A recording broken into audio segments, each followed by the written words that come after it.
Happy Wednesday, y'all. Y'all, yes, it's been a month of Sundays, but I'm just coming on to say, hey, y'all, hey. Y'all, I'm out here in the PNW, which is the Pacific Northwest of the U.S., and it's a glorious, glorious time in autumn and season, and the trees are all these gorgeous shades. Some of you who may have been following me for the last plus 5 years, I will recall that I was out here in the PNW just before the global shutdown happened. And I just had such an amazing experience then also. It was my first time visiting this far north of the PNW. I'll say it in that way. For an extended period of time back then. But this time around, it's really unique, and I'm connecting with Earth and the elements in such a different and awesome, elevated way that I wanted to share a couple of things with you all. So one thing, this is just all for, I'll say, it's not really entertainment, but it is a synchronicity and something profound to me. I don't know what it means yet, but it's interesting. So a couple of things is, actually I got a few things. Okay, so yesterday, before I've been hearing, the whole Wally world about to, have its onslaught of stuff that's going to be happening with people and, the so-called threats that Wally World has been receiving. So I finally, for the first time in 5 years, went to a Wally World on yesterday, which I think equaled up to the day of 13. I didn't think about it until I returned home yesterday. But, I was like, oh, I'm going to go to Wally World. I had to do a couple of other things too, but ended up and I hadn't done self-checkout or anything in years, right? Because I've just been out of the country. And so things have been different for me. So this is the first time I've returned to Wally World, being stateside since I've been back, and for the first time in almost 6 years. At any rate, while I was going through checkout I was looking at self-checkout, and they had quite a few that were occupied. So I went to number 13. And then I didn't realize it until also that I got home yesterday. I looked at the receipt and I had 13 items. I was like, oh, child, there's 13 items at the 13th self-checkout spot or kiosk, and on the 13th day. Just I love it. I love it so much. So I love that, and it was a Tuesday yesterday, so that was pretty cool.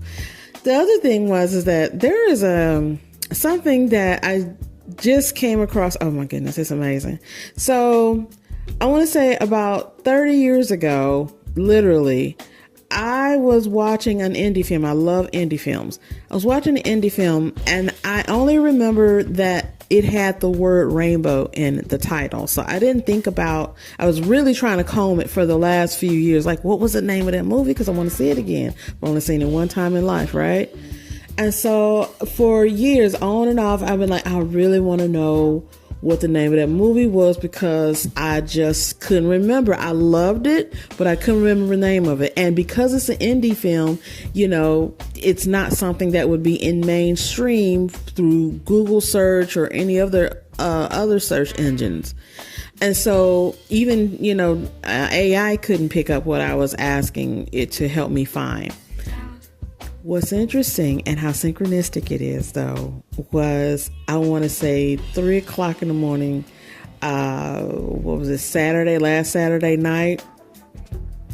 I was just, previous that, early in the day, I was like, what is the name of that movie? Y'all help me, and I'm just thinking out loud like this, right? I'm like, I really would love to know the name of that movie, because I don't know if I'm ever see it again, but I want to know.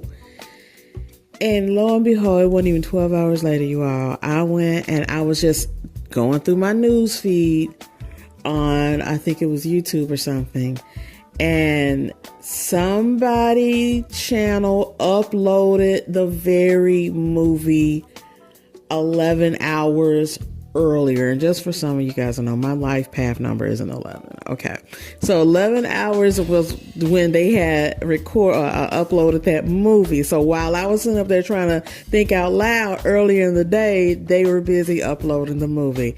And it came across in my news feed because I did not search on YouTube for the movie. I did not. That's also an interesting thing about it, right? So the movie popped up. And I knew it based on, I was like, is this it? I saw Rainbow, and it's called Alma's Rainbow. And it's an indie film that was produced in the early 90s, mid 90s, like 94 or something like that.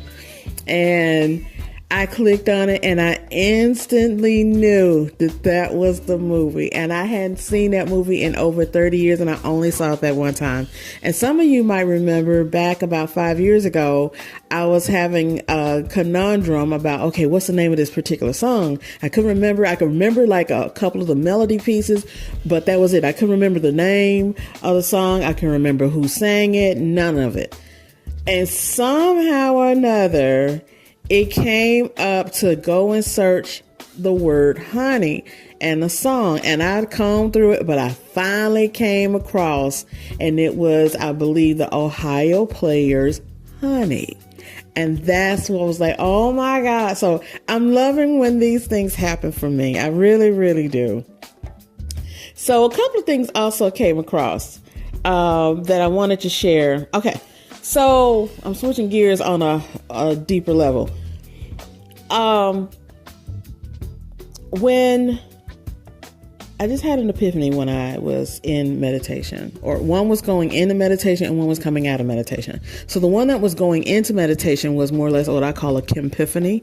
My name is Kimberly, but I go with epiphany, so I call it a Kimpiphany. So the Kimpiphany was more or less, don't allow anyone with a toxic intention to lead the connection or relationship or interaction with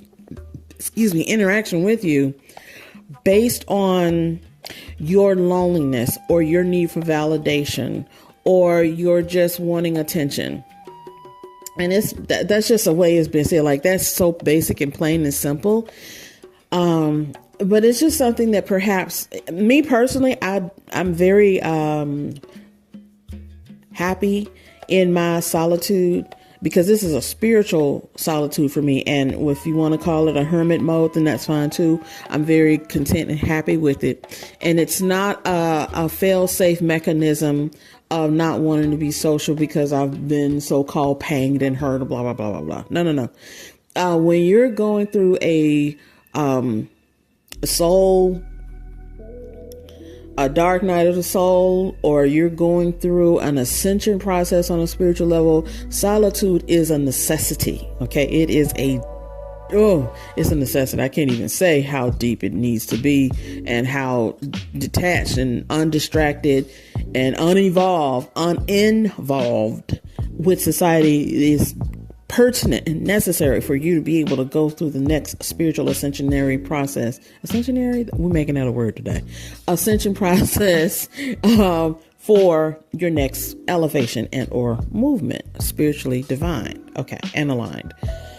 So when individuals, whatever their toxic or hidden agenda intentions are to connect or make an attachment to you, don't allow if you're a person who it gets lonely or just wants attention or just wants to have some type of validation, check that.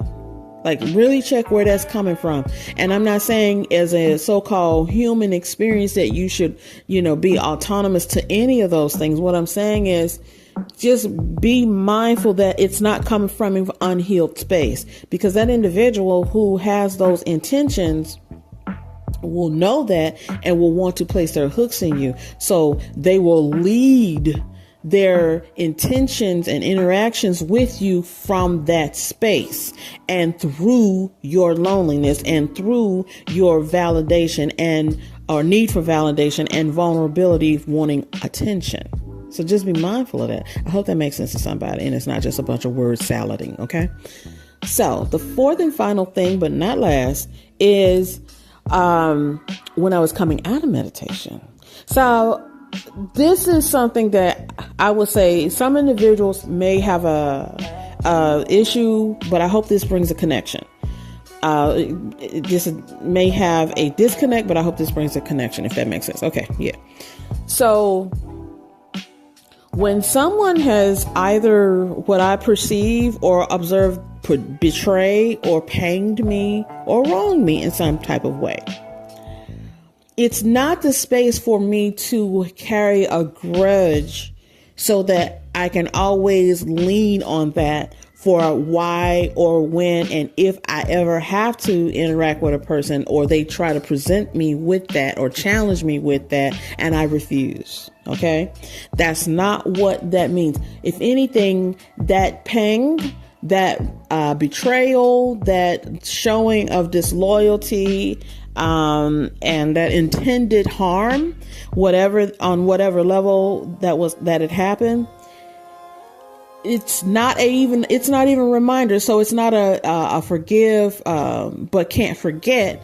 No, it's a map marker, because there was something that I was supposed to learn with that individual as the catalyst. Yes. And at the same time, be able to move forward in my process of progress and self-development and evolution. At the same time, it's a fail-safe switch. So if I say, for instance, in a romantic situation or a friendship situation, or, even a work, if it was a collaboration or whatever, and say I truly valued that individual, their intentions, and I love them and all those things. Yes. But there's a level of betrayal or pain that was caused from their end towards me in some way. And perhaps I was deeply hurt. Once I've healed, because I always do, and that's a beautiful thing, because I never allow that to be a space where I stay and or allow to cultivate a level of baggage or emotional disparity where I can't cope and move forward and be able to move autonomously and sovereignly, if that makes sense. They're map markers. Not even for that person, but just to say, if that person comes back around in my space, in my life, or gravitational pull for whatever reason, I will never feel that level of vulnerableness in love, admiration, respect, or appreciation, or even loyalty, because I wasn't supposed to in the beginning. That's what my blindness was, and so with that being said, I can never feel those things with them so that it doesn't make me become exploited in any way or any level from them and their intentions in the future or whatever. At the same time, I'm not wallowing, and so therefore I don't feel harm towards them. Like I don't wish any ill will or any ill intentions, and they are truly forgiven. At the same time, it's not that I'm trying to forget their transgression so that I can move forward with them. It's more or less I can forget. However, it's a map marker. This individual was a catalyst for something that I needed to move on and develop.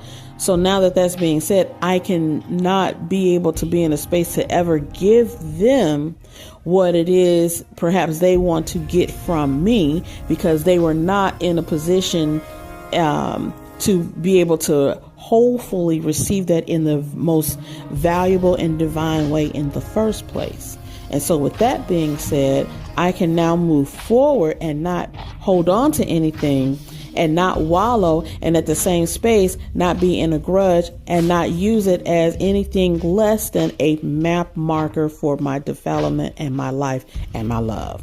Okay, y'all stay delicious. Peace.